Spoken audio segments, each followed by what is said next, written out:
എന്തിനാണ് ശരിക്കും അമ്മ പോലുള്ള ഒരു സംഘടനയുടെ തലപ്പത്തേക്ക് വരണമെന്ന് ആഗ്രഹിക്കുന്നത്? അതിന്റെ ഒരു ആ ഒരു സംഘടനയിൽ മത്സരിക്കാനുള്ള ഒരു തീരുമാനം ഉണ്ടായ സാഹചര്യം എങ്ങനെയാണ്? ഞാൻ ആഗ്രഹിച്ചു വന്നതല്ല, ആഗ്രഹമല്ല അത് എൻ്റെ ഒരു റെസ്പോൺസിബിലിറ്റി ആണെന്ന് എനിക്ക് ഫീൽ ചെയ്തു. ഞാൻ പറഞ്ഞൊരു നേരത്തെ റെസ്പോൺസിബിലിറ്റി എന്ന് പറഞ്ഞില്ല.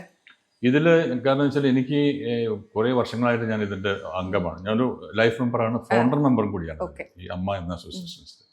അപ്പോൾ ഒരുപാട് കാര്യങ്ങൾ ഞാൻ പിന്നെ ഈ തമിഴും തെലുങ്കുമായിട്ട് പടങ്ങളുമായിട്ട് ഇങ്ങനെ ഊരു ചുറ്റും വലിവനായിരുന്നു. അപ്പോൾ അതുകൊണ്ട് കൂടുതൽ അമ്മയുടെ കാര്യങ്ങൾ ശ്രദ്ധിക്കാൻ പറ്റിയിട്ടില്ല. പക്ഷേ 2 ടേമിൽ ഞാൻ ഇതിൻ്റെ ഒരു എക്സിക്യൂട്ടീവ് മെമ്പറായിട്ട് വർക്ക് ചെയ്തു. ആ സമയത്ത് നമ്മൾ കുറേ കാര്യങ്ങളൊക്കെ അഭിപ്രായങ്ങൾ പറയും, അതൊക്കെ നടപ്പിലാക്കിയിട്ടുണ്ട്.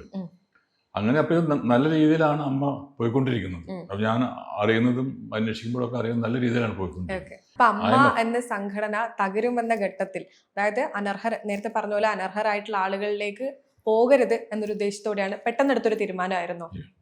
പെട്ടെന്നുള്ളത് അന്ന് രാവിലെ തന്നെയാണ് ഞാൻ അയച്ചിട്ട് ഈ എൻ്റെ നോമിനേഷൻ പെട്ടിയിലേക്ക് വീഴുന്നത് 1 മണിക്കൂർ മുമ്പാണ്.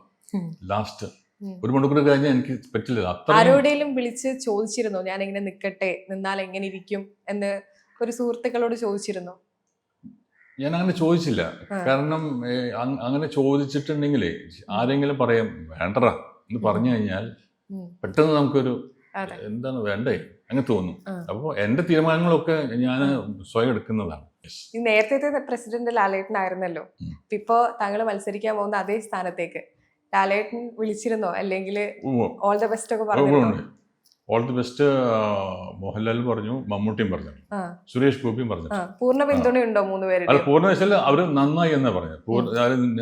ദേവൻ വോട്ട് ചെയ്യുമെന്നൊന്നും അവർക്ക് പറയാൻ പാടില്ല, അവരുടെ സ്ഥാനം അതാണ്. പക്ഷെ എന്നോട് പറഞ്ഞു വളരെ നല്ലൊരു തീരുമാനമാണ് നീ ചെയ്തത് എന്ന് പറഞ്ഞു.